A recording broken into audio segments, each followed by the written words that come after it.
कहूँ चेत जही निज अनहित अनुमानी। नर पावर पापमय तिनहि विलोकत हानि। मंगल भवन अमंगल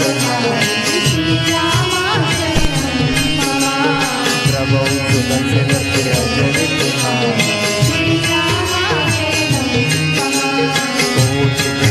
बदला दहिया आय शरण कदम नैना। सन्मुख होय जीव मोहि जबहि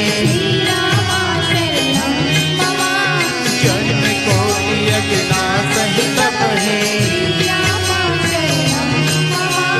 पाप संग कर सहज सुभायु भजनु मूर्त ही भवनताऊ। जो पे दृष्टि